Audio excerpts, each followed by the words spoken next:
à Dieu. Soyez contents d'être là. Vous savez, le Seigneur ne perd pas de temps. La Bible gagne le temps. Et je le crois de tout mon cœur. Je pense qu'on va chanter dans les cantiques. On laissera la place à la parole de Dieu. Donc, Steph, voilà, ton cantique.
Voilà, merci à Dieu, que Dieu soit béni et que Dieu soit glorifié. Merci au Seigneur pour la grâce qui nous est encore donnée de pouvoir écouter l'évangile de Dieu.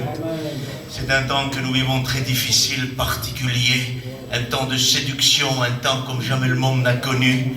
Nous ne sommes pas en danger matériellement, nous ne sommes pas en danger par rapport aux attaques des bêtes comme Paul l'a vécu. Nous ne sommes pas dans la famine, nous ne manquons pas de pain, nous ne manquons pas de ces choses-là. Mais nous sommes en face à un grand danger qui s'appelle la séduction spirituelle des derniers temps. Et nous sommes en train maintenant de voir partir, démarrer une puissance de séduction sans précédent. Je suis content d'être là au milieu de vous ce soir. Content pourquoi? Pour pouvoir exercer mon ministère parce que le temps est difficile. On n'a plus le temps de perdre du temps, il faut racheter le temps. On ne peut pas, écoutez, on ne peut pas se contenter d'avoir une vie d'église, d'avoir un foulard sur la tête, d'avoir une Bible à la main. Ça ne suffit plus aujourd'hui. Il faut être des hommes et des femmes consacrés à l'évangile, parce que ce qui arrive en face de nous est une puissance de Satan, et ça ne suffira pas d'adhérer à une église, à une assemblée. Il va falloir être des hommes de Dieu, des femmes de Dieu, qui payent le prix pour pouvoir protéger le bon dépôt que Dieu a mis dans nos cœurs. Amen. Il va falloir se réveiller, il va falloir se lever, parce qu'en face de nous vient un ennemi redoutable. Plus que jamais, Satan a décidé d'abattre l'Église, a décidé de perdre nos amis, a décidé de plonger le monde dans une nuit de ténèbres, de péché, de séduction sans précédent.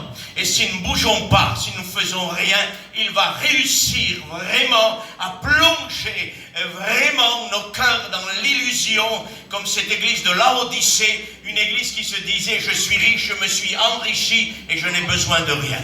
Je pense que nous avons besoin de tout. Je pense qu'on a besoin de tout ce qui appartient à Dieu, de tout ce qui ressemble à Christ. Christ a dit: je te conseille d'acheter de moi de l'or éprouvé, afin que tu puisses être sauvé, être rétabli, revenir vraiment dans la présence de Dieu. De l'or éprouvé par la foi. Amen. Ça veut dire qu'une vie chrétienne doit passer par le feu, pour que l'or que nous sommes soit purifié. Plus vous chauffez l'or, plus il se purifie. Et plus nous allons être puissamment visités par le feu du Saint-Esprit, plus nous serons purs. Pardonnez-moi l'expression, moins on sera visité par le Saint-Esprit, et moins nos vies se purifieront, et moins nous nous approcherons de Jésus. Et nous allons embrasser à cœur ouvert la religion, et nous allons nous asseoir dans les salles, en face un pupitre, en face un chant, en face un témoignage, et nous serions les plus grands religieux des derniers temps. Nous voulons fuir cela. Nous sommes l'église véritable, ce que Jésus a sauvé, et qu'il veut nous bénir. Ce soir, mes amis, vous qui êtes parmi nous, je te conseille d'écouter ce qui est en train d'arriver. Ne te dis pas, c'est pas un message pour moi, c'est un message pour l'église, pas du tout. Ce qui concerne l'église te concerne à toi aussi. Parce que ce qui arrive est en train d'arriver sur le monde entier, et que ça soit l'église ou que ça soit un inconverti, c'est la même chose qui va arriver sur la terre. Un temps terrible est en train d'arriver. Nous allons être protégés si nous sommes protégés, si nous nous réfugions dans le rocher, dans la fente du rocher, nous allons être protégés. Mais sinon, ça va être difficile. Voulez-vous qu'on reprie? Voulez-vous qu'on le fasse? On va demander aux responsables de l'église qu'ils le fassent pour nous tous, et nous allons écouter la parole de Dieu. Merci déjà, Seigneur. Merci, Maître. Parce que tu es là. Merci, Jésus. Seigneur, parce que tu connais, Seigneur, les âmes qui sont ici. Merci, Seigneur. Les frères et les sœurs, tu les connais. Et que ce soit ta parole, et celle qui touche notre cœur. Merci pour ton ouest. S'il te plaît, manifeste Dieu sur ton dos. Tu le ouest, Seigneur. Merci de ta grâce. Amen. Je lis avec vous dans la parole de Dieu, dans le livre de Zacharie, chapitre 5 et verset 5. Écoutez ce qu'il est dit. L'ange qui me parlait s'avança et il me dit: lève les yeux et regarde ce qui sort là. Je répondis: qu'est-ce, Seigneur? Et il dit: c'est l'épha qui sort. Il ajouta: c'est leur iniquité dans tout le pays. Et voici une masse de plomb s'éleva, et il y avait une femme assise au milieu de l'épha. Et il dit: c'est l'iniquité. Et il la repoussa dans l'épha. Et il jeta sur l'ouverture la masse de plomb. Je levai les yeux et je regardai. Voici deux femmes parurent, le vent soufflait dans leurs ailes. Elles avaient des ailes comme celles de la cigogne. Elles enlevèrent l'épha entre la terre et le ciel. Et je dis à l'ange qui me parlait: où emportent-elles l'épha? Il me répondit: elles vont lui bâtir une maison dans le pays de Shinéar, c'est-à-dire dans le pays de Babylone, et quand elle sera prête, il sera déposé là, dans son lieu. Amen. Que Dieu en soit béni. Message important ce soir de la parole de Dieu. Tout est important dans la parole de Dieu. Mais le message de ce soir, c'est deux femmes contre une femme. Et nous allons voir qu'il y a deux femmes qui vont s'élever contre une femme. Et nous avons besoin dans les derniers temps d'être au courant de ce qui se passe. Quand il n'y a pas de révélation, le peuple est sans frein. Une autre version dira, le peuple fait ce qu'il veut, il n'est plus repris. Mais quand la révélation de Dieu vient, c'est alors que ma vie est reprise, c'est alors que mes ténèbres sont découvertes, c'est alors que ce que je fais de caché apparaît au grand jour.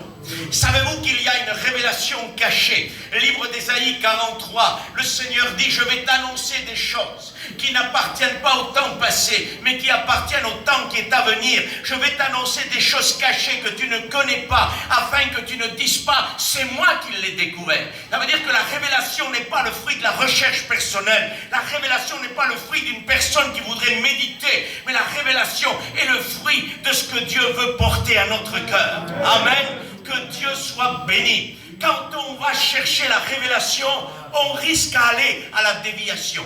Il y en a beaucoup qui ont voulu chercher un message de révélation. Ils sont allés dans des déviations. La révélation ne se recherche pas. La révélation, ce n'est pas l'homme qui va vers elle, c'est elle qui vient vers l'homme. Et ce soir, on ne va pas se presser. Il n'est pas tard, on va prendre le temps qu'il faut afin que Dieu puisse nous bénir.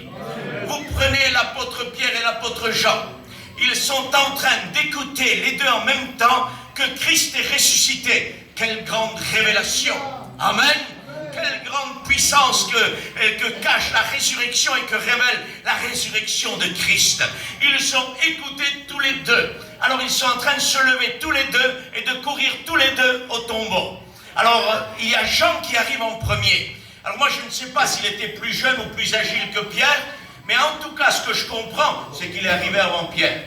Et quand il arrive au tombeau, frère, c'est le plus jeune, lui. Pierre, c'est l'ancien. Pierre représente l'ancienneté. Pierre représente celui qui a un fondement, celui qui va ouvrir, qui a les clés de l'évangélisation vers l'Église. Et quelqu'un qui a un fondement, ça, c'est un apôtre qu'on peut se baser sur lui. Jean aussi, il n'y a pas de problème. C'est pas ce que je veux dire. Mais ce que je veux dire là, qu'à un moment donné, Jean ici, là, manque un peu de maturité par rapport à la parole de Dieu. Il court peut-être plus vite, et puis il y en a aujourd'hui qui courent plus vite que les anciens, qui semblent prêcher mieux que les anciens, qui savent chanter mieux que les anciens, mais au niveau de la maturité spirituelle, ce sont encore des enfants. Amen. Malheur au pays, dit le livre d'Ecclésiaste, dont le roi est un enfant. Mais heureux le pays dont le roi est de race illustre, c'est-à-dire des ministères établis par Dieu, qui surveillent l'Église, qui ont une maturité d'anciens et qui sont capables de voir Satan attaquer l'Église et de mettre l'illusion dehors de l'Église.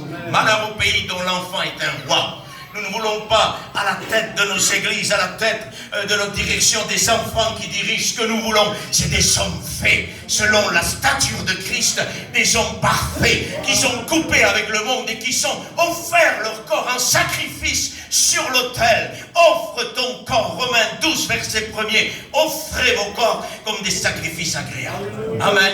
Et ne vous conformez pas au monde présent.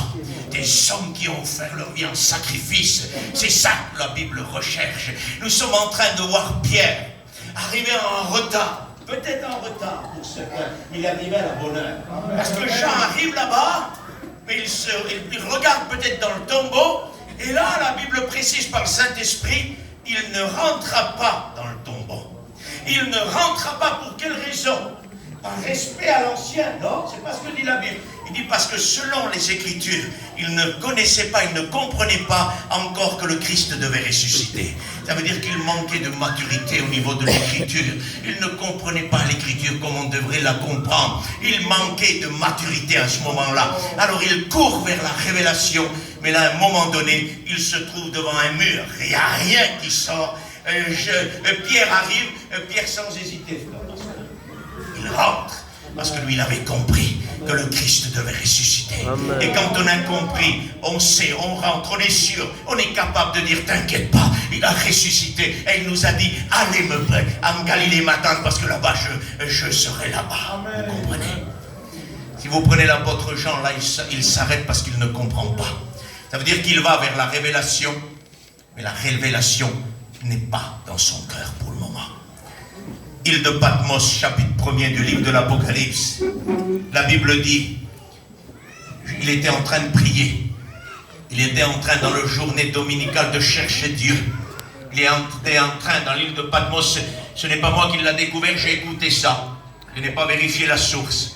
Il paraît qu'à Patmos, c'était des montagnes d'argile, et tellement qu'il priait, il y avait l'empreinte de sa main, il se tenait à la montagne pour prier, et son empreinte est restée dans la montagne. Il ne devait pas prier 5 ou 6 minutes, il devait passer du temps en Dieu, il devait chercher Dieu. Et puis à un moment donné, écoutez ce qu'il dit, j'ai écouté derrière moi une voix semblable à une trompette. Et cette voix-là, Jean la connaît. Cette voix-là n'est pas inconnue à Jean. Parce que cette voix-là, c'est la même voix qu'il a écoutée quand il a posé sa tête sur la poitrine de Jésus. C'est la même voix qu'il a écoutée. Mais à côté de ce timbre de voix qu'il connaît, il y a un timbre de résurrection. Il y a un timbre de gloire. Père, redonne-moi la gloire que j'avais auparavant auprès de toi. Je suis venu, j'ai accompli ce qui était accompli. Donne-moi maintenant la gloire que j'avais avant. Ça y est, au timbre de la voix, c'est la même voix, c'est le même Jésus, c'est le même souffrant, celui qui a souffert, celui qui a donné sa vie à la croix, celui qu'on a crucifié, qu'on lui a craché au visage, il a supporté les injures, c'est lui. Mais dans le timbre de voix là, il y a la résurrection, la gloire, il y a la divinité, il y a le Dieu 3 fois saint. Alors il sait qu'il y a quelque chose là. Il sait qu'elle connaît cette voix-là. Mais il y a quelque chose en plus dans cette voix-là. C'est la voix de la divinité. Et là il se tourne. Et au milieu des 7 chandeliers d'or, au milieu de toutes les églises, non pas seulement au milieu des églises espagnoles, Rome ou catalans, ou alors manouches ou sédentaires, non, au milieu de toutes les églises, il y a Jésus-Christ, la puissance de Dieu. Alors regardez bien ce que j'aimerais vous dire. Quand il va courir vers la révélation ne vient pas vers lui, il ne comprend rien. Là, il ne court pas pour recevoir une révélation. Il est en train de chercher Dieu, il est en train d'adorer Dieu, et la révélation vient vers lui. Au tombeau, la révélation s'éloigne de lui. À Patmos, la révélation vient vers lui. Elle n'est pas en face de lui, elle est derrière lui. En voulant dire, c'est pas toi qui l'as trouvée, c'est pas en face qu'elle vient, c'est derrière toi. Ça veut dire que tu n'y es pour rien là-dedans. C'est moi qui ai décidé de révéler le livre le plus mystérieux de la parole de Dieu. C'est Dieu qui a décidé de lui donner. Alors j'aimerais vous dire qu'on a besoin dans les derniers temps d'arrêter avec la théologie, d'arrêter avec les ordinateurs, d'arrêter avec Facebook et Internet, de trouver des révélations sur Internet, de trouver de la théologie qu'on apporte dans les églises. Les églises ont besoin plus que jamais de mettre le pied devant Jésus, de le courber et de crier, Seigneur, donne-nous le message. C'est ce qu'on a besoin. Il n'y a rien d'autre que ça. Les églises n'ont pas besoin de technologie, les églises ont besoin de la parole de Dieu. Livre des Lamentations de Jérémie, les enfants demandent du pain, personne ne leur donne du pain. Ils ont faim, les églises, et ce qu'elles veulent, c'est un morceau de pain. Oui, c'est un morceau de pain qu'elles veulent. C'est un morceau de Jésus. C'est un morceau du pain de vie. Parce que Christ et sa parole donnent la vie. Et toute la théologie sans l'Esprit de Dieu ne donne pas la vie. La technologie ne donne pas la vie. La technologie enlève la vie de l'Église. Je le disais avant-hier à la réunion. Les réseaux sociaux, le téléphone, la technologie est un absorbeur d'esprit. Quand vous êtes rempli du Saint-Esprit, vous allumez votre téléphone et 1 heure après, vous avez perdu du temps et vous êtes vide de l'Esprit.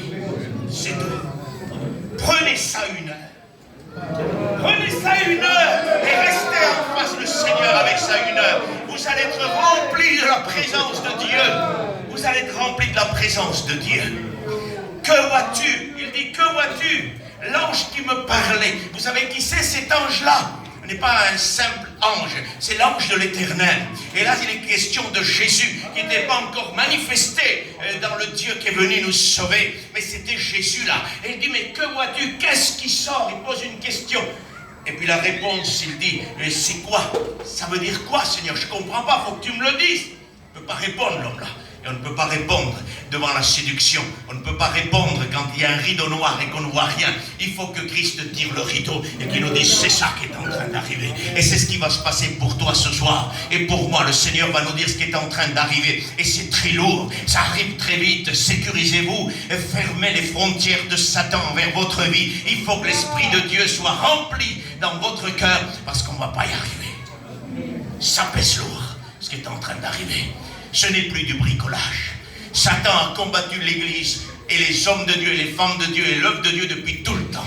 Et ici, dans les derniers temps, il y a particulièrement une attaque particulière, spécialement dirigée contre l'Église de Dieu et contre tout ce qui s'appelle Dieu et de ce qu'on adore. Oui, tout ce qu'on appelle Dieu et qu'on adore. Qu'est-ce que tu vois? Il dit, je vois sortir l'épha Un épha qui sort. Il dit l'épha, c'est leur iniquité, c'est le péché, la méchanceté, le mal, la débauche, pardonnez-moi. Tout ce que vous voulez aujourd'hui est rempli dans cet épha. L'épha était la mesure la plus grande de l'époque. Parce qu'à l'époque, on faisait du troc. Peut-être que l'argent à cette époque-là n'existait pas. Mais l'argent n'a pas tout le temps existé. Mais il y avait des échanges entre marchandises, entre les personnes. Et l'épha était utilisé quand on avait beaucoup à échanger. C'est-à-dire que l'épha était la plus grande mesure qui existait à l'époque pour échanger dans le monde des affaires. Ça veut dire qu'ici, là, nous sommes devant la plus grande mesure d'iniquité et de mal qui est en train de venir sur la terre entière pour éblouir et séduire le monde entier. Et cette puissance-là s'appelle la puissance de l'Antichrist. Et cette femme assise ici est une personnification de Satan lui-même. Et nous allons le voir. Mais Satan lui-même ne vient pas, si vous voulez, sans se camoufler. La Bible dit que Satan se déguise. Il n'est pas étonnant que ses ministres se déguisent aussi en ministère de justice.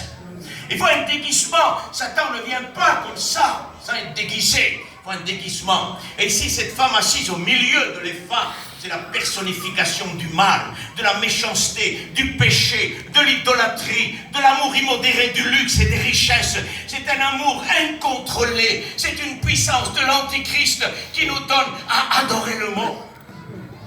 Faites attention, Église de Dieu, mes amis, faites attention.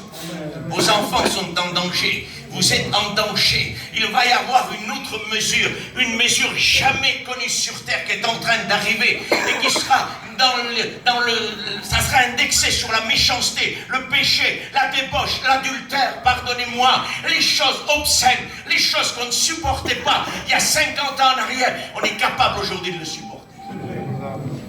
On se dit des peuples respectables, puis nous le sommes. Les Roms comme Espagnols, Catalans, tous les gens du voyage, et puis il n'y a pas de problème, et puis il y a plusieurs peuples qui sont respectables. Il y a plusieurs peuples sur la terre entière qui sont respectables. Mais comment se fait-il que les peuples respectables arrivent à accepter l'ordure du péché qui est en train de se déverser dans le monde entier aujourd'hui? Nos anciens, écoutez bien, nos anciens étaient moralement plus propres que nous, que ce que nous sommes aujourd'hui. Nos anciens étaient moralement plus élevés que ce que nous sommes aujourd'hui.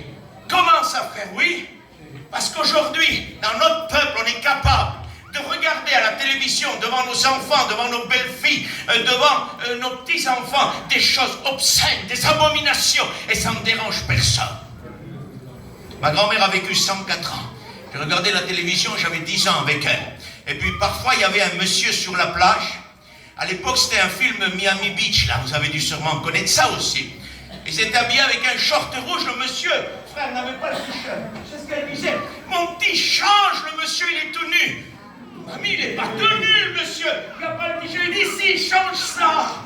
Si ma grand-mère aurait vécu aujourd'hui, ce qui se voit dans les publicités à la télévision, elle aurait fait un infarctus. Et quand monsieur n'était pas nu, pardonnez-moi. Monsieur, il n'y avait que le t-shirt qu'il n'y avait pas. Elle trouvait ça immoral. Et aujourd'hui, nous, on est capables d'accepter cette iniquité qui est en train d'arriver à outre mesure, révélée par l'épha. Il dit, qu'est-ce qui sort? C'est l'épha, c'est l'iniquité, représentée par la personnification d'une femme qui est la méchanceté, le malheur, la corruption, la malédiction. Cette femme-là, qui utilise Satan. Attention, faisons très attention. Le mal est en train d'arriver. Attention à la télévision. Je n'ai jamais parlé de la télévision. Ça fait quelque temps que le Seigneur me demande d'en parler, j'en parle. Attention à la télévision chez vous. Attention aux réseaux sociaux. Attention à ce que regardent vos enfants de 3 ans. Arrêtez avec TikTok et le reste, parce que TikTok est une plateforme diabolique. Parce qu'il y a eu des meurtres. On s'est suicidé à cause des challenges sur TikTok. Alors comment vous appelez cette plateforme-là une plateforme diabolique? Parce que là, on saute la vie, ça ne vient pas de Dieu. Comprenez ça? Et on est en train de donner à nos enfants de 3 ans TikTok. Il reste tranquille comme ça, pasteur. Écoute, laisse-le pleurer. Si un jour je prêche et tu as envie de sortir ou lui donner le téléphone pour qu'il se calme, laisse-le pleurer, je préfère. N'infecte pas sa vue, parce que c'est comme si tu donnerais une grenade ou une mitrailleuse dans sa main, c'est pareil. Tu es en train de le détruire. Frère, je préfère faire à l'ancienne, moi. Je préfère écouter les enfants pleurer. On est habitué à ça. C'est pas grave un enfant qui pleure. C'est pas grave qu'il court. C'est rien, ça. Et au moins, on n'infecte pas sa vie. Oui, mais frère, sinon, je ne peux pas participer à la parole de Dieu. Je peux te parler ouvertement ce soir. Si c'est que tu participes à la parole de Dieu et que tu infectes ton fils des réseaux sociaux, vaut mieux que tu sortes avec lui et que tu ne participes pas à la parole de Dieu. Frère, ça va pas ce que tu dis. Ça va bien ce que je dis. Tu sais pourquoi? Parce qu'on a besoin des femmes de Dieu qui ne transmettent pas une technologie à leurs enfants, mais qui transmettent la parole, qui transmettent la vie, qui transmettent la prière. Vous connaissez mon fils Tony qui venait souvent avec moi. Là, il n'a pas pu venir parce que sa femme n'était pas bien, donc il devait venir, mais il n'a pas pu venir. Mais vous vous rappelez, je vous avais donné le témoignage, je vous le redis ce soir, c'était une peste ce petit-là. Il était insupportable. Il était insupportable. Vous ne pourriez pas venir chez moi boire un café parce qu'il te renversait le café sur toi. Excuse-moi, pasteur, il te montait sur la tête. Insupportable. Dans la réunion, il m'attrapait les cheveux, il m'arrachait les cheveux. Il prenait les clés de la voiture et voulait me les mettre dans l'œil. Insupportable. J'ai écouté la prière de ma femme pendant des années. Elle disait que ça, Seigneur, assagis-le, Seigneur, assagis-le, Seigneur, assagis-le. Un jour, je lui ai dit, tu dis que ça? Elle dit, oui, je dis que ça. Elle disait que ça, ah, Seigneur, assagis-le, assagis-le. Un beau jour, elle a eu l'idée de jeûner avec des sœurs pour lui. Mais j'aimerais vous dire qu'un beau jour, nous l'avons vu converti à l'évangile. Si on lui a remis un téléphone pour qu'il laisse tranquille sa mère écouter la parole de Dieu, ça aurait été une catastrophe. Tony n'aurait pas été converti aujourd'hui. Il aurait été plongé dans les réseaux sociaux. Alors on a besoin plus que jamais d'enlever ces téléphones de nos enfants, de nos grands-mères, de nos grands-pères, de nos pères, de nos mères, parce qu'il n'y a pas que les enfants, ça va jusqu'au grand-père et à la grand-mère. Pas vrai, pasteur? Il y a des grands-mères qui sont facebookeuses. Il y a des grands-pères facebookeurs. Ils sont dessus, tu te rends compte? Les sœurs, l'iniquité arrive, elle est sortie. L'ange de l'Éternel qui est Jésus nous dit que l'épha est sorti. Et vous savez ce qu'il a fait, Jésus? Il prend une masse de plomb et il repousse l'épha. Heureusement, frère. Parce que dans l'état où nous sommes aujourd'hui, parce qu'il est impossible que la puissance de l'iniquité ne vienne pas sur le monde. C'est obligatoire. Parce que la Bible dit le mystère de l'iniquité agit déjà. Mais il faut que celui qui le retient ait disparu, alors il paraîtra à 100%. D'abord, c'est l'esprit de l'Antichrist qui pousse, qui pousse, qui pousse. Et quand nous partirons, c'est la personne de l'Antichrist qui apparaîtra. Il est impossible que le poids de la puissance des ténèbres, il ne prenne pas de la place. Et normalement, c'est qui le retient? C'est l'Église à travers le Saint-Esprit. Il y en a qui disent, frère, c'est le Saint-Esprit, c'est pas l'Église. Ben, j'aimerais juste qu'on réfléchisse à ça. Est-ce que le Saint-Esprit se voit? On ne se voit pas. On le ressent, mais il ne se voit pas. Alors comment le texte dit il faut qu'il disparaisse? Pour qu'il disparaisse, il faut que ça se voit. Donc c'est bien l'Église à travers le Saint-Esprit. Bien sûr que c'est le Saint-Esprit qui fera tout. Et que quand le Saint-Esprit recevra l'ordre du Père et de enlever l'Église et que nous partions tous au ciel, alors là on disparaîtra. Le Saint-Esprit avec l'Église disparaîtra. Mais pour l'instant, il faut que ça monte. Normalement, on devrait freiner. C'est nous qui on a loupé la tâche. On est en train de laisser monter l'esprit de l'Antichrist. Et l'Église est encore sur terre et on ne recule rien. La puissance de l'iniquité est en train de monter, de monter, de monter alors qu'on est encore là. C'est pas normal. C'est vrai qu'elle a un pourcentage à gagner, mais elle gagne trop de terrain. Elle gagne plus de terrain que nous gagnons de terrain. Ça veut dire qu'elle nous a... Écoutez, je vous dis ça pour que vous compreniez. Le départ, c'est là, le coin gauche du pupitre, d'accord? Avec les années qui passent, l'esprit de l'Antichrist agit, et l'Église est là. Et l'Église fait un contraire, si vous voulez. C'est comme un peu la nuée qui freinait à l'arrière. On ne pouvait pas s'approcher vers Israël. Alors on ne pouvait pas le toucher. Si vous voulez, nous on freine là. On freine. Et plus on freine, il vient, mais il ne peut pas arriver à forte dose. Mais si on ne freine pas assez, nous, vous savez ce qui va se passer? C'est qu'il va nous passer là. Il va arriver là, il va nous dépasser et il va faire alliance. Et là, on va être là, nous. On va être entre ses mains là, et il va nous pousser. On va aller vers la fin, mais en réalité, on n'est plus en place, on est en train de s'aplatir.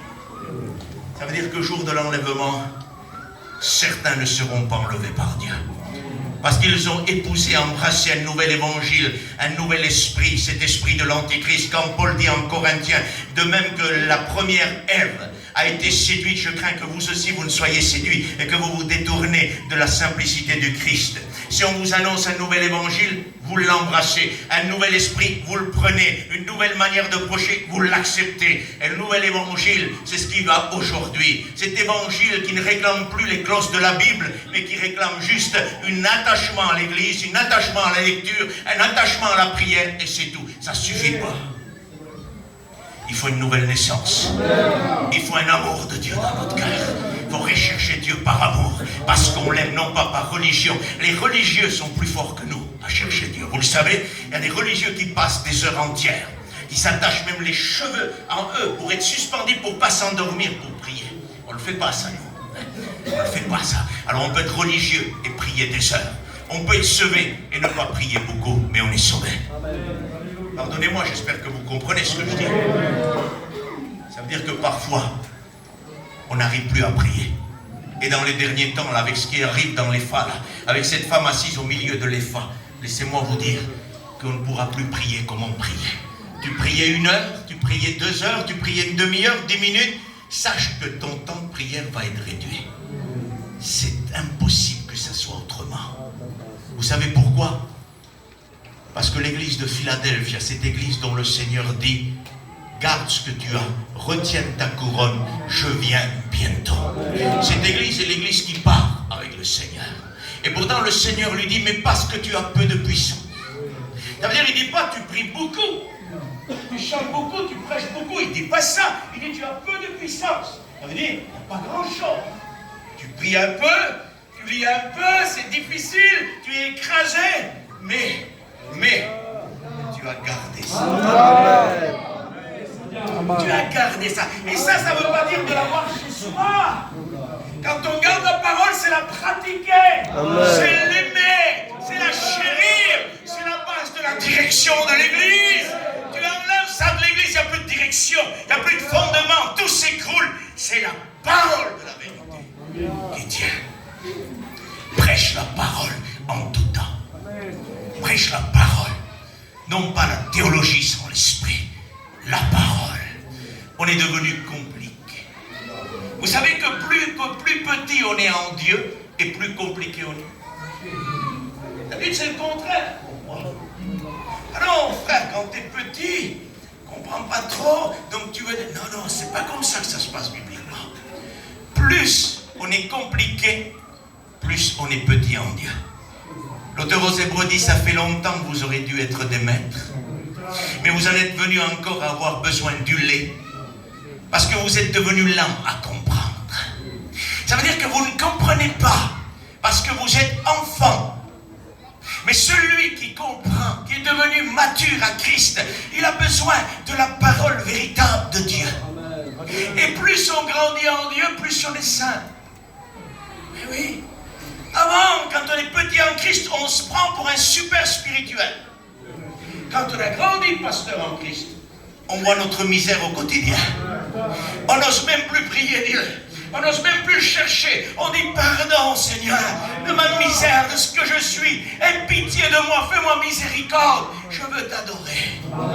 Plus petit vous êtes où je suis, on dit Seigneur, je suis devant toi aujourd'hui et j'aimerais te louer. On se croit hyper spirituel, sans faute, sans rien. En réalité, tellement qu'on est petit, on ne voit pas le Dieu qui est si grand.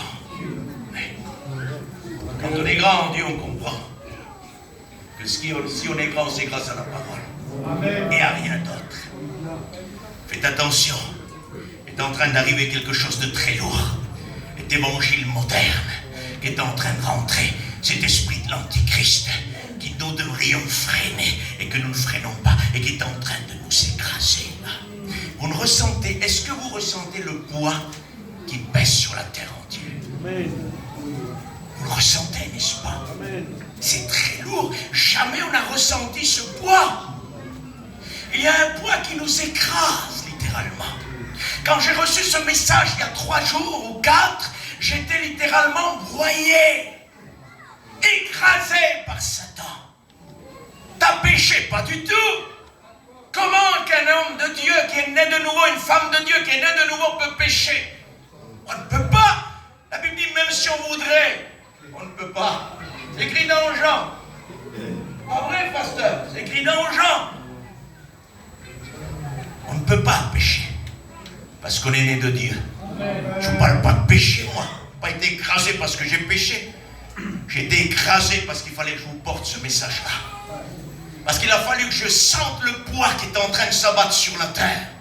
Il a fallu que je ressente ces ténèbres qui arrivent. Et je disais à Dieu, je parlais avec mon gendre, et je dis à mon gendre, il y a quelque chose qui arrive, c'est très lourd. Et dit, je peux rien dire pour le moment, il y a quelque chose qui arrive. Et puis ça a écrasé très fort, très fort. Et puis le deuxième jour, le Seigneur m'a parlé, il m'a dit, sais-tu ce que c'est ce poids?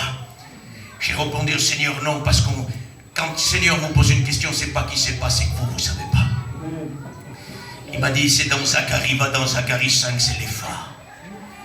Dont l'iniquité arrive avec une grande puissance. Il est en train d'arriver. Ça pèse très lourd.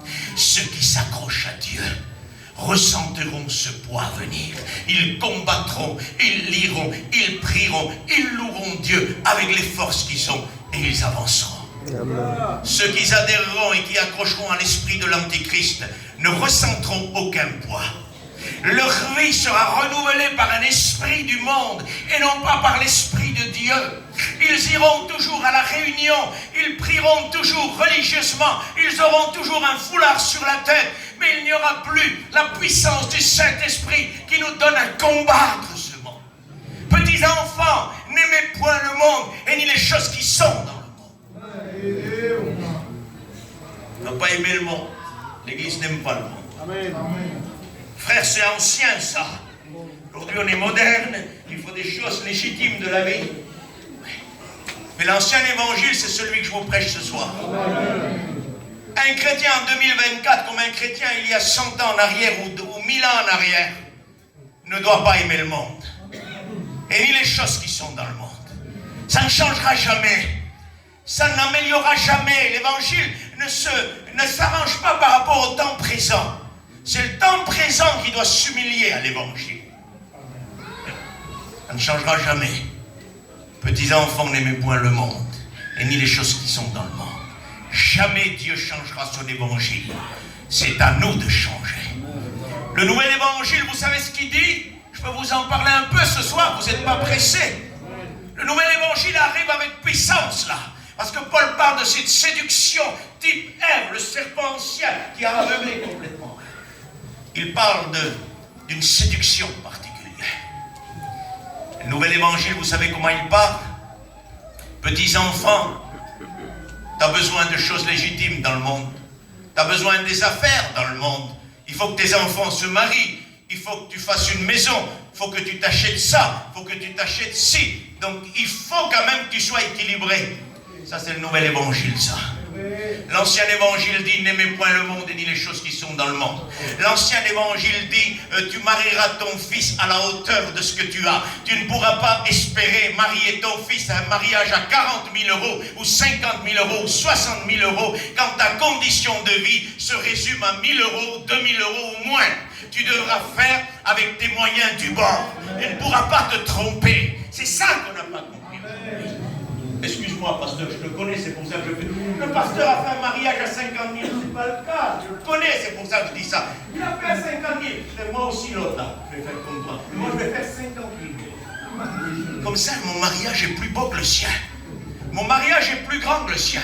Oui, mais pasteur, pour faire 58 000, peut-être que le pasteur là, il les a, lui, et que pour lui, c'est normal. Mais moi, pour faire 58 000, il faut que j'abandonne tout pendant 2, 3 ans, 4 ans, 5 ans, 6 ans, 10 ans. Je vais toujours à la réunion, je prêche toujours l'évangile, mais j'ai plus le temps de me mettre devant le Seigneur de toute la terre. J'ai plus le temps de glorifier Dieu. J'ai plus le temps de chercher le Seigneur pour faire de l'argent. Ne vous ramassez pas des trésors sur la terre. Ramassez-vous un trésor dans le ciel. Ça, c'est le faux évangile dit, amasse-toi. Comment tu vas marier ton fils? Amasse-toi. Amasse-toi. Ne me presse pas, parce qu'on a le temps. On a le temps. Ramasse-toi, faut que tu maries ton fils. Satan m'avait trompé avec ce genre de choses il y a quelques années. Tony était jeune à l'époque. On parle souvent de Tony. Tony, il a grandi avec moi dans les missions et dans les églises. Tout le temps, il était avec moi. Je suis un peu embêté là maintenant. Je vous promets, il me manque dans les missions. Mais c'est comme ça. Il est marié, il a un petit. C'est comme ça que vous voulez vous faire. Ce que je voudrais vous dire, c'est qu'un jour, Satan est venu me dire à l'oreille, tu prêches l'évangile, tu sers Dieu, comment tu vas le marier? Comment tu vas faire pour le marier? D'où tu vas sortir l'argent? Ça va te tomber du ciel. Oui, mais pasteur, tu n'y as pas cru, toi, t'es pasteur, tu prêches. Oui. Mais quand la séduction touche votre cœur, et que vous ne fermiez pas tout de suite la porte, laissez-moi vous dire que vous soyez pasteur, apôtre, docteur, évangéliste, tout ce que vous voulez, Satan a une porte ouverte, et là il nourrit la pensée. J'y ai cru, frère. Je ne vais pas me cacher derrière le public, j'y ai cru. J'ai dit c'est vrai. Et quand j'ai dit c'est vrai, alors là, il a surenchéri. Il n'y arrivera pas. Jamais. Jamais. Je prêchais toujours. J'allais toujours faire mes missions. Je priais toujours Dieu. J'avançais toujours comme ça, mais il y avait quelque chose. Moi, je le regardais à lui, il était tout le temps avec moi. C'est pour ça que j'ai dit qu'il était tout le temps, pour vous expliquer. Dans chaque chambre d'hôtel, il était avec moi. Je le regardais et Satan me disait, c'est lui qui va. Tu ne pourras pas le faire, tu n'auras pas d'argent. J'y ai cru. Je continuais. Et un jour, je vais à Paris pour faire une mission. 2 prédicateurs me récupèrent à la gare. Un conduit, puis il y en a un derrière. Et puis là, Satan recommence. Le frère me parlait de la mission et des choses qu'on va mettre en place. Et là, Satan recommence à me dire, t'es bien ici à Paris, mais ton fils, comment tu vas faire? T'es bien ici à Paris, mais chez toi, ton fils, tu vas en faire comment avec lui pour le marier? J'y avais cru. J'avais dit, c'est vrai. Et quand vous avez dit, c'est vrai, c'est trop tard. Il faut une grâce de Dieu. À ce même instant, pasteur, le pasteur qui était derrière, qui ne connaissait pas ça, il n'y a que moi qui connaissais, même pas ma femme. Il n'y a que moi qui savais. Le pasteur m'a dit, fais, moi et toi, on a 2 solutions. Soit on accepte le mensonge de Satan, qui nous dit qu'on ne peut pas marier nos enfants, soit on dit le Seigneur dans le temps voulu pourvoira aux besoins. Et là on se libère. À l'instant même, j'ai crié dans le dire gloire à Dieu. La révélation était venue. Et la brisé le mensonge de Satan. J'ai marié Tony. J'ai marié mes 2 filles. Il y en a un autre. Dieu pourvoira. Amen. Dieu pourvoira, il fera comme il veut. Je ne veux plus accepter les mensonges de Satan qui pourrait me dire dans les derniers temps, vas-y, travaille, cherche, amasse, parce qu'il faut le marier. Laisse faire. Le Seigneur se chargera de ce qu'il y a à faire. Comprenez ça? Je vous dis ça parce qu'on a besoin de comprendre que le nouvel évangile nous met devant une initiative d'arriver à faire de nous-mêmes. Le Seigneur a dit, ne vous inquiétez de rien. Le Seigneur sait ce que vous avez besoin avant même que vous lui demandez. Amen. Il dit, ne vous inquiétez pas de ce que vous serez vêtus, de ce que vous serez, vous mangerez, où vous allez habiter. Ce sont ceux qui ne connaissent pas Dieu qui font ça. Mais vous, votre Seigneur sait ce que vous avez besoin. On a besoin d'un véritable évangile. Amen. Ce qui arrive là, ce qui arrive dans cet épha est une méchanceté, est une puissance de convoitise matérielle sans précédent. Parce que l'EFA était la mesure où on commerçait avec la plus grande des mesures. C'est-à-dire que le commerce mondial, la convoitise d'acheter des choses dans les derniers temps, va être d'une puissance pratiquement irrésistible, insupportable. Seulement ceux qui auront coupé les liens avec l'esprit de l'Antichrist arriveront à saisir Dieu et voir mon trésor à moi, il est là. Il n'est pas ailleurs. Pierre vivante. Goûtez combien que le Seigneur est bon. Quand on a goûté à Jésus, il n'y a plus rien qui compte pour nous. Tu peux amener des diamants, tu peux amener Dubaï, tu peux amener toutes les villes que tu veux, qui est les plus belles villes du monde aujourd'hui, et élevées par l'esprit de l'Antichrist, et puis ça ne sera pas meilleur que Jésus. Goûtez combien le Seigneur est bon. Ça va venir. Il y a une puissance de convoitise qui arrive. Les gens n'ont jamais abondé dans l'argent et le matériel comme ils abondent aujourd'hui. Nos peuples connaissent des richesses qu'ils n'ont jamais connues. Et on n'a pas le vice. Nous sommes un peuple quand même qui connaît les choses, frère. C'est pas vrai? Sans lire, sans savoir écrire, on a passé plusieurs générations. On y est arrivé, on a avancé. Aujourd'hui, on n'est pas capable de comprendre ce qui est en train d'arriver en face de nous. On n'a jamais été milliardaire. On n'a jamais été... Et pourtant, aujourd'hui, il y a des milliardaires parmi nous. Des entreprises à 300, 400, 500 000 euros par mois. Le frère a réussi, c'est malheureux pour lui. Comment, pasteur? Oui. Le frère a cette entreprise de père en fils depuis 200 ans. Gloire à Dieu. Là, il n'y a pas de souci. Vous allez comprendre pourquoi. Parce que c'est de père en fils. Le père a donné, le grand-père a donné, puis c'est de génération en génération. Ça veut dire que les foyers étaient habitués à l'argent, habitués à l'abondance. C'est pas extraordinaire. Ils ont élevé leurs enfants dans ça. Leurs enfants sont élevés dans l'argent. Et le mot argent n'était pas important. Parce que quand il y a de l'argent dans des familles qui sont riches depuis longtemps, le mot argent n'est pas cité. C'est dans ceux qui n'ont pas d'argent que le mot argent est cité. J'ai pas d'argent, j'arrive pas à payer. Ou alors les nouveaux riches, pasteur. J'ai acheté ça, j'ai fait 20 000 euros, j'arrive à m'acheter ça, c'est des nouveaux riches. Et celui qui a vécu de père en fils dans ça, que Dieu le bénisse, il peut aider même l'œuvre de Dieu avec son argent. Il n'y a pas de problème sur ça. Vous savez ce que dit la Bible? Où est le problème? Le livre de Jacques dit, à vous maintenant riches, qui avez ramassé des richesses dans les derniers temps. Je peux le dire? De toute façon, si moi je ne le dis pas, vous ne l'empêcherez pas de parler. Vos richesses sont pourries. Il est là le problème. C'est que les nouveaux riches, leurs richesses sont pourries. Parce que pour s'enrichir dans les derniers temps, il faut accepter l'esprit de l'Antichrist. Et c'est accroché à la méchanceté, est accroché à la débauche, est accroché à toutes ces choses-là. L'argent est sale. Dans les derniers temps, il est pourri. Alors si tu es riche du père, du grand-père, que Dieu te bénisse, mais si tu t'enrichis dans les derniers temps, ouvre les yeux. La richesse est pourrie. Elle ne sert à rien. Elle est mauvaise pour l'Église. Il faut faire quoi, pasteur? Il faut déchirer notre argent? Il faut le brûler? Non.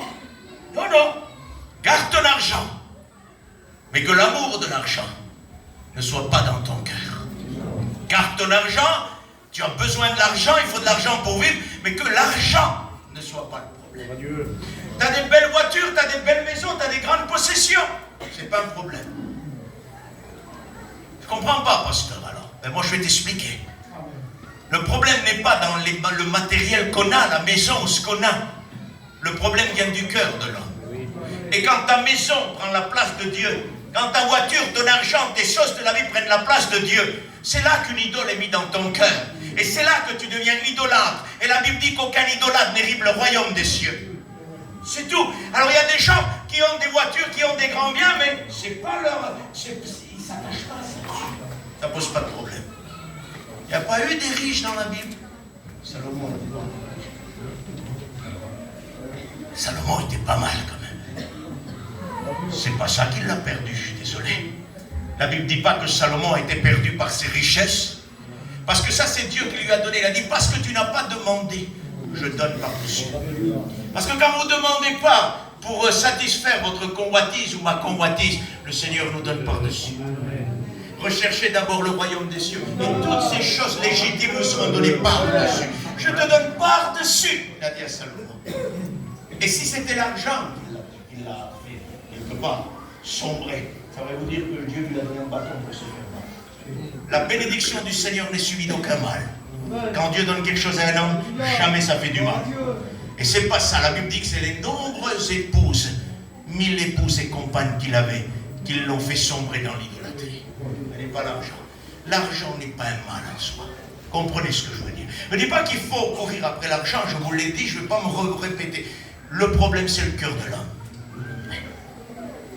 Contentez-vous de ce que vous avez, dit la Bible. La piété est une source de grand contentement quand nous nous contentons de ce que nous avons. Ne vous inquiétez de rien. Laissez faire le Seigneur va bénir. Mais beaucoup qui veulent s'enrichir, dit le livre de Timothée, se sont plongés eux-mêmes dans bien des tourments. Et quand le désir de s'enrichir vient dans le cœur d'un homme ou d'une femme, on se plonge dans des tourments, on n'est plus tranquille, on dort le soir, puis on se réveille, et comment je vais faire demain pour gagner ça? Ou alors j'ai 10 000 euros à la maison, et demain il faut aller aux commissions, il faut enlever 100 euros, et c'est plus 10 000, c'est 9 900. Quel souci! Le riche se couche, il ne peut pas dormir. Son rassasiement ne le laisse pas dormir. Le pauvre se couche en paix, parce que Dieu est son Dieu. Le riche compte son argent pour s'endormir. Il n'y arrive pas. Combien j'ai dépensé demain? Il faut du gasoil, il faut ça. Et j'ai pas de travail. Il va falloir. Et puis la femme va me demander demain matin d'aller aux courses. Il va falloir que j'enlève 100 euros. Il ne dort pas de la nuit, frère. Il compte son argent. L'Église ne compte pas son argent pour dormir. Vous savez ce qu'on dit dans le monde? Si tu n'arrives pas à t'endormir, compte les brebis. C'est vrai, non? Et tu vas t'endormir. L'Église n'a pas besoin de compter les brebis pour s'endormir. Mais elle compte les bienfaits de l'Éternel dans sa vie. Tu penses, qu'est-ce qu'il a fait dans ma vie? Qu'est-ce qu'il a fait tel jour? Comment il a béni mon fils? Comment il a béni? Comment il m'a sauvé? Qu'est-ce que j'étais? C'est les bienfaits. Et au bout d'un moment, le juste se couche. Tu te réveilles rempli du Saint-Esprit, sans argent, sans rien, parce que la vie d'un homme ne dépend pas de ce qu'il possède, serait-il même dans l'abondance, mais la vie d'un homme dépend de la vie de Dieu qui est en lui. Amen. Ne soyons pas pauvres pour Dieu et riches pour nous-mêmes. Soyons riches pour Dieu et pauvres pour nous-mêmes. Que Dieu soit béni. On va continuer quelques instants. Il dit c'est l'iniquité. Et puis là, il repousse ça des fois. Quelle grâce que Dieu nous fait. Nous avons dit qu'on n'a pas pu retenir comme on devrait. On aurait dû le faire. On aurait dû freiner. Mais on voit qu'aujourd'hui, le monde rentre dans l'église. Oui. Il y en a qui disent, ah non, pas chez nous. Excuse-moi, pasteur. Tu pourrais dire, toi, pas chez nous. Ailleurs, oui, mais chez nous, non. Non, mais attendez. Savez-vous que quand le monde rentre dans une église, il rentre d'une manière à ne pas éveiller les regards, et on ne prend même pas compte qu'il est là. Oui. Et parfois, j'oublie le pasteur, c'est moi le pasteur maintenant. Moi, je suis le pasteur d'ici là. Mais moi, tout le monde est assis, un foulard sur la tête, et je me dis, mon église à moi, elle est parfaite. Ils prient, ils lient, ils se tiennent devant Dieu. Oui, mais ça ne suffit pas. Ça ne suffit pas. Il faut une vie de Dieu. Il ne faut pas une religion. Parce que quand le monde rentre dans l'église, il rentre par le matériel, ou par la religion, ou par l'idolâtrie. Et si tu es idolâtre, c'est la même idée, le monde est rentré. Si tu es convoité, c'est la même idée, le monde est rentré. Si tu es religieux, c'est la même idée, le monde est rentré. C'est tout. Le monde n'a rien à faire dans l'église. Avant, on disait, n'allez pas dans le monde, les chrétiens. Aujourd'hui, c'est le monde qui vient dans l'église. Et les réseaux sociaux sont pour beaucoup. On s'est fait des groupes, et sur ces groupes-là, on discute, on envoie des messages, on n'a plus de relations humaines, on n'a plus de contact humain, on n'a plus de contact spirituel. Et cet effet-là qui arrive, c'est le monde de la méchanceté, le monde de la technologie qui est en train d'arriver à grand masse. Avez-vous remarqué aujourd'hui, si quelqu'un veut vous annoncer une réunion, il ne t'appelle plus, il met un message sur un. Ça paraît bien. Tu contactes 100 personnes et tu devrais faire peut-être 100 coups de téléphone. Ça paraît bien. Mais le problème, c'est qu'avec les années, on n'a plus aucun contact entre nous. Parce qu'avant, on faisait quoi? Eh bien, pasteur, t'en appelles 10, toi, frère, t'en appelles 10, toi, t'en appelles 10, toi, 10 et moi 10. Mais 50 étaient là. On les contactait. Et puis là, il disait, mais frère, je ne peux pas venir à la réunion. Pourquoi tu ne peux pas venir à la réunion? Je suis écrasé, je me suis mis en colère, je fais ci, je ne peux pas. Écoute, je peux venir te voir, et là, tu me déplaces. Tu priais avec lui, il venait à l'église, il était renouvelé. Il ne te répond rien, ou par respect, il te répond un pouce. C'est ça, et regardez bien où nous en sommes aujourd'hui. Il y a des hommes de Dieu, et qui ont un certain âge, ils t'envoient un message, vous savez que les gens font un pouce. Il y a des hommes d'un certain âge, ils font un certain respect. On ne met pas un pouce à un homme de Dieu, à un homme de certain âge. Non, au moins réponds, oui, je viens là où je viens, mais mets pas un pouce. Un jour, j'étais dans une rencontre, j'attendais qu'on arrive là, que les autres arrivent, j'étais avec deux frères, on arrive en premier. Il y en a un qui arrive, il se gare avec la voiture, il nous fait ça. Il me dit, il croyait qu'on est sur le réseau, lui, il nous a fait des pouces. Bientôt dans les églises, la bénédiction que Paul a dit, saluez-vous par un saint baiser, sera remplacée par des pouces. Mais ça, c'est le monde. Ça n'a jamais été dans la Bible, ça. Saluez-vous par un saint baiser, non pas par un pouce. Après, il y a les petites mains de prière. Après, c'est la prière. Excusez-moi, moi, je suis un enfant. Je ne connais rien dans ça. Je suis un enfant. Bon, et je croyais au début que ça, c'était des mains qui ont été faites pour la prière. Je me disais peut-être que les catholiques ont mis ça et tout. Un jour, un gadio qui m'apporte la marchandise pour travailler. Il me dit, je ne peux pas passer à 15h, je peux passer à 17h. Je dis, passe à 17h. Il me met deux mains comme ça. C'est donc encore quelque chose du monde qu'on a pris dans l'église et on me les fait passer comme des prières. Vous comprenez ça? On est en train d'aller où aujourd'hui? Parce que parfois, quand on dit prie pour un tel, on ne prie plus, on n'envoie que les mains. Et on croit qu'on a envoyé les mains, ça y est, on est dégagé, on passe à autre chose. Oui. Faut faire attention avec ces réseaux-là et les photos tous les minutes. On se prend en photo là. Faut faire attention, ça devient de l'égocentrisme. Ça devient de l'ego, on amène tout ça de soi. Les égocentriques, il faut faire attention avec les yeux ronds là. Hein? Il met à côté de toi les yeux ronds, photo. Où? On est dans l'église. Arrêtons. Arrêtons. Il faut quand même arrêter avec ça. Il faut comprendre qu'on va où aujourd'hui? On va où? Nos réseaux sociaux nous ont donné un grand coup de main. Le coup de main qu'ils nous ont donné, c'est d'appauvrir l'église dans la prière. L'église ne cherche plus Dieu, elle cherche les réseaux. Oui. Les phares arrivent, la méchanceté arrive, tout arrive là. Et ce qui arrive, c'est qu'on a remplacé Jésus par des hommes. Prenez patience, on va continuer. Ah oui, parce que si je vous dis prenez patience, on va finir. Pas la peine de vous demander d'avoir patience. Ouais. Vous savez, parfois, on dit la réunion commence à 8h, elle finit à 10h. Même dans ça, on voit qu'on est religieux. On n'est pas déréglé, hein. Rassurez-vous, je ne suis pas déréglé, moi les frères me connaissent. Il n'y a aucun frère déréglé ici. On est bien réglé. Mais ce que je veux dire, c'est que le discours de Paul s'allonge à très tard dans la nuit. Quand on commence une réunion, logiquement, si on laisse la place au Saint-Esprit, on ne sait pas quand ça peut finir. On ne sait pas. On ne peut pas freiner. Il y a parfois des gens qui disent, mais c'était long. Pasteur, ton église, c'est mon église.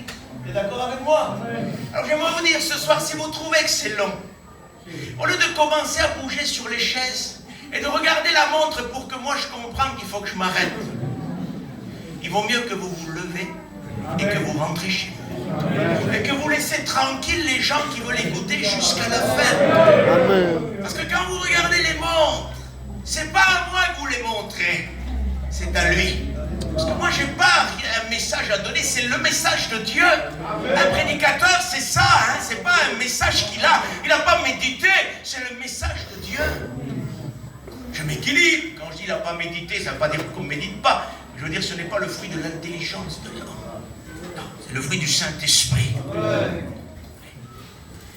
est en train d'arriver aujourd'hui dans un temps où on a remplacé Jésus. Au milieu d'une foule aujourd'hui médiatisée par les réseaux sociaux. Une foule aujourd'hui qui fixe tous les regards sur elle-même, de l'égocentrisme pur. On fixe les regards sur nous. On fait la réunion, on se prend en photo. C'est bien une fois de temps en temps, mais quand même. Il y en a qui n'y a pas une réunion sans qu'ils mettent leurs photos. On a un groupe normal. J'ai un groupe, t'en as un pour l'église. J'ai 3000 photos dans le téléphone. Pour voir les photos de mes petits-fils, il faut que je passe 3000 photos. J'ai dit à ma fille, tu te débrouilles pour que les photos là, des groupes ne viennent plus dans mon téléphone. Je ne vais pas me récolter 3000 photos d'égocentriques qui se prennent tous les minutes en photo. Il ne faut pas tolérer tout, hein. Vous comprenez? Il faut s'arrêter aujourd'hui. Il y a une chose que je n'ai pas reçue jamais, la photo de Jésus. Et jamais je l'ai vu moi. Il n'est jamais en photo lui dans les réunions, il est où? Comment ça se fait qu'on ne met pas en valeur les choses que la réunion qui concerne Dieu? On se met en valeur à nous. On est en train de vivre un temps difficile. Il y a une foule de prédicateurs. On s'est fait des noms, des recrues. J'ai vu quelqu'un, moi, je ne dis pas où parce que ça ne m'intéresse pas de dire, c'est juste l'expérience. qui m'a dit, ça va, tu vas bien, je vais très bien. Et toi, oui, ça va. Ça fait un moment qu'on ne te voit plus. Ben, je dis, voilà, la volonté de Dieu, c'est la volonté de Dieu. Puis il dit, oui, mais nous, on a trouvé d'autres recrues. Ah oui, d'accord, des recrues. J'ai dit, merci Seigneur que vous avez trouvé des recrues comme ça, je me repose. Parce qu'on ne s'amuse pas à chercher des recrues. Pendant un temps, c'est lui qui passe, pendant un temps, c'est moi, et demain, ça sera un autre, puis l'autre va appeler. T'as vu, j'ai appelé un tel du feu. Appelle-le, tu vas voir. C'est les églises qui dirigent le programme, c'est plus les serviteurs de Dieu. Des frères se réunissent et disent appelle un tel, laisse faire le pasteur. L'église de la Odyssée, son nom veut dire le peuple qui dirige par la tradition, les coutumes. On n'a pas le droit, parce qu'on est un peuple qui aime diriger l'œuvre de Dieu. Ça ne marche pas. Ça ne marche pas. Alors t'écoutes pasteur un tel, pasteur un tel, pasteur un tel, pasteur un tel. Où est le nom de Jésus? Il n'y en a plus. Tu n'entends plus le nom de Jésus. Tu n'entends plus le nom de la grâce, de la gloire, de tout ça. C'est des noms d'hommes. Et c'est le monde de l'iniquité qui arrive. Ça arrive avec un poids énorme. Et nous avons besoin plus que jamais de comprendre ce qui se passe. C'est un péché de le faire, non. Mais qu'on soit équilibré quand même, s'il vous plaît. On fasse une petite photo, d'accord, mais 40 photos dans la réunion. Pas exagérer quand même. Il faut s'arrêter avec ça maintenant. Il faut se mettre en contact, il faut chercher Dieu. Ferme ton téléphone, ouvre ton cœur. Cherche l'Éternel. Comment on peut être disponible au message à un téléphone à diriger?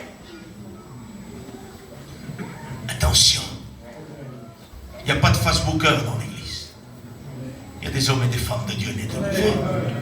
C'est le monde Facebook. C'est l'empreinte de la bête. C'est l'empreinte de l'antichrist. Comment se fait-il qu'on a laissé rentrer ça chez nous? Nous avons toléré. Vous me donnez quelques minutes? On finira sûrement pas ce soir, mais on va bien avancer quand même. Il est écrit ici qu'il y a une femme au milieu de l'épha, et puis le Seigneur va pousser l'iniquité au milieu de l'épha, et il met un plomb, une masse de plomb, excusez-moi l'expression, un couvercle, pour fermer. Quelle grâce que Dieu nous fait encore. Nous n'avons pas accompli notre mission de freiner le mystère de l'iniquité, de le freiner pour qu'il ne prenne pas trop de place et rentrer dans l'église comme il est en train de rentrer aujourd'hui. Mais le Seigneur lui dit dire tant pis pour eux. Tant pis pour eux, il fallait qu'ils freinent, il fallait qu'ils fassent ce qu'il était à faire. Eh bien, dans sa miséricorde. Parce que la miséricorde, ce n'est pas celui qui veut, celui qui ne veut pas, celui qui court, celui qui ne court pas, mais à celui que Dieu veut faire miséricorde. Amen. Puis je crois que Dieu veut faire miséricorde. Amen. Le Seigneur dit, je vais freiner moi ce qui devrait normalement arriver. Et là, il remet le couvercle en plomb là, et il repousse l'iniquité. Il en est là, il dit, repousse, t'en es là, tu ne peux pas arriver là, c'est l'église. Mais alors pourquoi, frère, on arrive encore parfois à recevoir des attaques, à recevoir à être écrasé? Vous savez pourquoi? Parce que Dieu veut montrer à Satan qu'il a confiance dans sa bien-aimée. Satan a dit à Dieu, est-ce d'une manière, Job, il parlait de Job, est-ce d'une manière inconsidérée qu'il te sert? Tu lui donnes tout, la richesse, le bien-être, la paix, le repos. C'est pour ça qu'il te sert. Mais Dieu dit, vas-y, tente, essaye, tu verras qu'il sera quand même avec moi. Et Dieu permet que nous éprouvons des attaques, des séductions dans les derniers temps, que nous éprouvons ce poids pour que nous faisions face à la séduction, face au poids, en criant Seigneur, cette séduction est avertie, je la chasse au nom de Jésus, je ferme le gouffre, je ferme l'accès, afin qu'il dise à Satan, essaye, vas-y, essaye, j'enlève le couvercle, vas-y, essaye. Tu verras que tu vas revenir. Parce que mon église a le pouvoir de t'écraser. Quand votre obéissance sera parfaite, le livre de Romains dit, Satan sera sous vos pieds. Jamais avant. C'est-à-dire que si vous n'obéissez pas, si je n'obéis pas à Dieu, Satan n'est pas sous nos pieds. Comprenez? Cette femme-là représente la personnification du mal. Il y a une imagerie dans la parole de Dieu de femme-ville, ville-femme, qui représente, si vous voulez, des appellations pour l'église de Dieu et pour l'église apostate, souvent. Et cette femme-là qui est au milieu de l'épha est la personnification du mal. On va finir avec ça ce soir. C'est la personnification du mal. Il y a une femme au milieu de l'épha et puis il y a une femme à droite et une femme à gauche. Deux femmes contre une femme. J'aimerais te dire que tu puisses comprendre bien. Il y a deux femmes qui ont marqué la Bible dans la méchanceté. Il y a eu beaucoup de femmes dans la Bible qui ont fait des choses qui ne convenaient pas, comme beaucoup d'hommes ont fait des choses qui ne convenaient pas. C'est pas ce que je veux dire ce soir. Mais ce que je veux dire, c'est qu'il y a deux femmes qui ont marqué la Bible en étant indexées sur la méchanceté, la ruse de ces femmes-là. C'est la Jézabel de l'Ancien Testament et la Jézabel du Nouveau Testament. Deux femmes ont marqué, ont personnifié le mal, la séduction, le déguisement. Et là, vous avez une femme au milieu. Cette femme-là, c'est la personnification du mal. C'est elle qui donne la puissance. Et ça, vous avez à gauche, l'Ancien Testament, Jézabel. Nouveau Testament à droite, Jézabel. Et au milieu, révélé par l'église de Thyatire, vous avez les profondeurs de Satan, où Jézabel tire toute sa puissance pour séduire les serviteurs et le peuple de Dieu à se livrer à la débauche et à l'idolâtrie. Vous comprenez? La Jézabel de l'Ancien Testament a besoin de la Jézabel du Nouveau, et la Jézabel du Nouveau Testament a besoin de l'Ancien. On m'a posé une question, frère. Est-ce que la Jézabel du Nouveau Testament, c'est la même que l'Ancien? J'ai dit, frère, la Bible dit que non, qu'elle est morte, qu'elle a été mangée par les chiens. On a juste trouvé la tête et les paumes des mains. On n'a trouvé que ça, le crâne. C'est-à-dire qu'elle est morte. Mais la Jézabel du Nouveau Testament est une résurrection de l'ancienne Jézabel, produite par les profondeurs de Satan. Elle est 10 000 fois plus forte que la Jézabel de l'Ancien Testament, parce qu'elle doit s'attaquer à la puissance de l'Église de Dieu. Elle doit s'attaquer, amener l'idolâtrie, la débauche, tenter de porter ça dans le corps de l'Église. Elle séduit mes serviteurs. Elle porte une séduction sans précédent. Ouais. Alors l'ancienne Jézabel, la nouvelle s'en sert, vous savez pourquoi? Il reste la tête et les mains. Son activité, son travail et les pensées mêmes, les agissements même de Jézabel sont les mêmes dans le Nouveau Testament, avec 10 000 fois plus fortes. C'est une résurrection de Jézabel.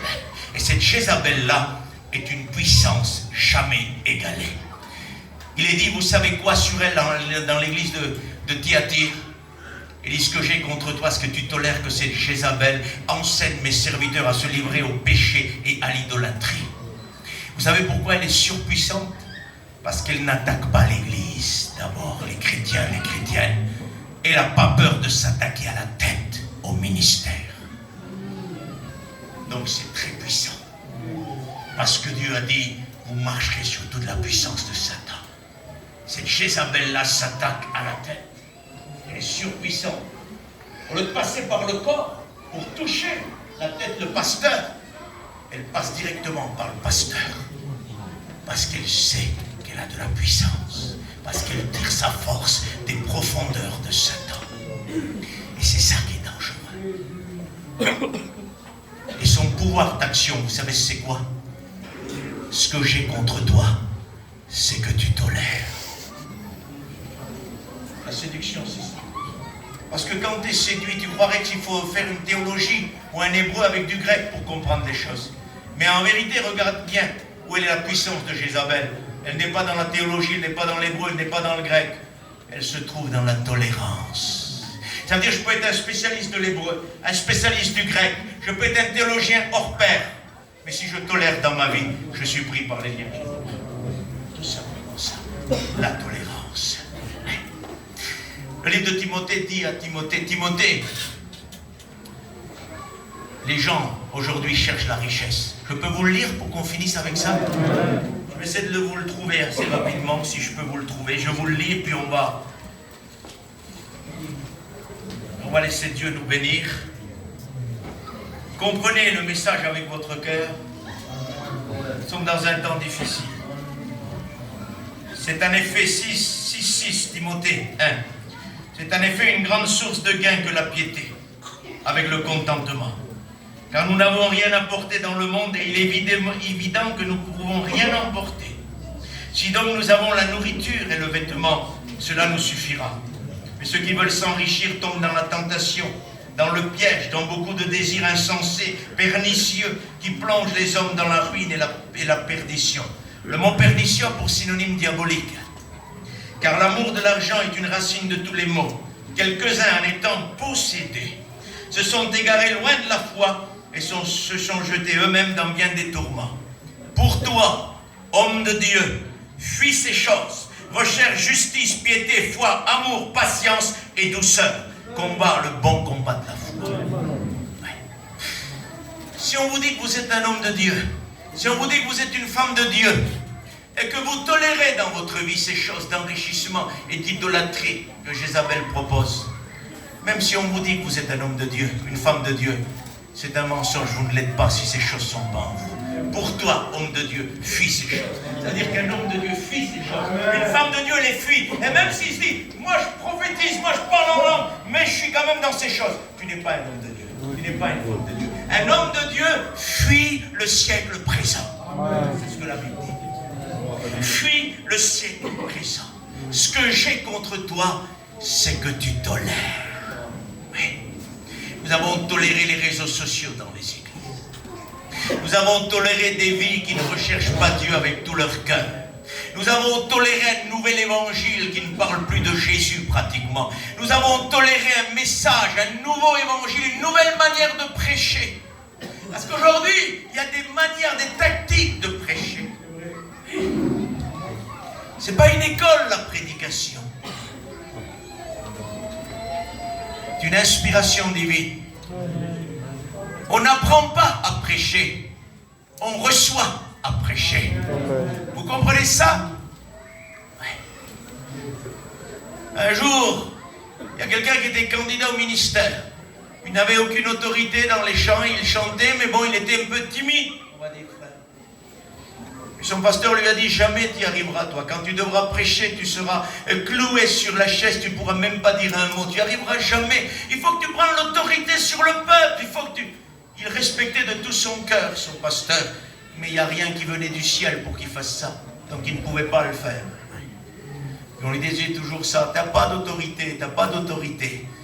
Puis un beau jour, nous dit le témoignage, il y a eu quelque chose qui a changé sur l'estrade. Quelque chose qui est descendu du ciel est rentré dans cet homme-là. Et cet homme-là a été revêtu d'une autorité particulière, qu'on appelle une autorité de Dieu, une onction particulière de puissance et d'autorité, tel un lion puissant rempli de l'onction. Il aurait pu s'éduquer selon les hommes. Il n'a pas réussi. Il a laissé faire le Seigneur. Amen. Aujourd'hui, on croit transmettre. On ne peut pas apprendre à prêcher. On reçoit de prêcher. Alors je ne dis pas qu'il faut faire n'importe quoi. Mais aujourd'hui, quand il faut envoyer quelqu'un aux études, on lui apprend à prêcher. On lui apprend à diriger. Tu chantes deux cantiques, tu fais prier, tu rechantes un cantique, un témoignage. C'est très bien ça. C'est un système. Mais quand le Saint-Esprit prend le relais. Des fois, le Saint-Esprit, on te donne à diriger une réunion. On te donne le programme en main. Moi, j'ai envie de leur dire, dirige-la. Parce que si c'est pour diriger la réunion et te donne le programme en main, c'est pas la peine. Alors parfois, il y a une entorse au programme. Le Saint-Esprit prend la réunion en main, il fait prier, on passe plus de temps dans la prière, les gens sont brisés. Tu donnes la place à la parole de Dieu, il dit, quand même, personne n'est passé. Pas utile que les gens passent, puisque le Saint-Esprit a décidé d'en faire autrement. Vous comprenez? Oui. Il n'y a qu'une chose qu'on devrait dire à ceux qui partent aux études. Sais-tu bien prier? Sais-tu combattre Satan? Parce que c'est ça le plus gros problème. J'ai peur le jour où je prêcherai, j'ai peur. Non, n'aie pas peur de ça. J'ai peur quand je passe devant le conseil de lecture, je n'ai pas peur de ça. Aie peur le jour où Satan, matin et soir, se lèvera contre toi et tu devras l'écraser parce qu'un serviteur de Dieu écrase Satan et que Satan ne laisse pas tranquille un serviteur de Dieu. Et c'est de Satan que tu devras avoir peur. Ce n'est pas du système. La plus grande œuvre que doit faire un ministère, pour monter sur une estrade et pouvoir porter un message du ciel, il faut d'abord écraser Satan. Si vous ne l'écrasez pas, c'est lui qui vous écrasera et fermera votre bouche. Il vous fera vous donner un message de religion, un message de théologie, un message grand, 7 étages, mais il n'y aura pas le message de Dieu. Il faut d'abord fermer la bouche de Satan. Il y a des milliards de démons dans une réunion. Et si on n'est pas capable de fermer leur bouche, ils fermeront notre bouche. Que Dieu nous aide. Je ne sais pas quelle heure il est moins le quart. On va s'arrêter là. Et demain, on continuera. Je résume pour vous ce soir. Le Seigneur dit, qu'est-ce que tu vois? L'épha au milieu. L'iniquité au milieu de l'épha. Et cette iniquité est représentée par la personnification d'une femme. Il y a deux femmes à côté, deux femmes contre une femme. Ça veut dire que l'Église est seule contre deux femmes. La personnalité de Jézabel de l'Ancien Testament et la personnalité de Jézabel du Nouveau Testament. Et cette Jézabel-là, cet esprit d'iniquité qui vient en force contre les Églises, est en train de vouloir transmettre l'idolâtrie et le péché dans l'Église du Seigneur. Nous devons nous protéger de tout ça. Ça n'arrivera jamais, frère. On est chrétiens. Je suis serviteur de Dieu, ça n'arrivera jamais. Il y a des serviteurs qui sont tombés dans la débauche, qui ont livré leur âme à Satan, qui les a fait tomber de leur ministère. Il y a des chrétiens qui ont produit l'irréparable. C'est des hommes de Dieu. On doit croire à ça. Il faut fermer ça. Il faut sécuriser. C'est possible. Aujourd'hui, on dit c'est pas possible. C'est possible. C'est pas parce qu'on s'appelle Vie et Lumière que Satan n'essaiera pas de nous faire tomber. Merci à Dieu pour notre organisation que nous avons. Que Dieu nous aide à la garder. Mais on ne peut pas croire que nous sommes titulés à Vie et Lumière, que nous n'avons pas besoin de nous protéger. Ce qui nous protège, c'est ça. Jimmy, notre président qui est parti près du Seigneur, avait dit un jour, les garçons, vous partez d'ici, vous ne servez pas la mission, vous servez Christ, vous honorez la mission. Amen. On a tout le temps travaillé comme ça. On a honoré la mission et on a servi le Seigneur. Amen. Très important. Il y a des risques pour ta vie, pour ma vie.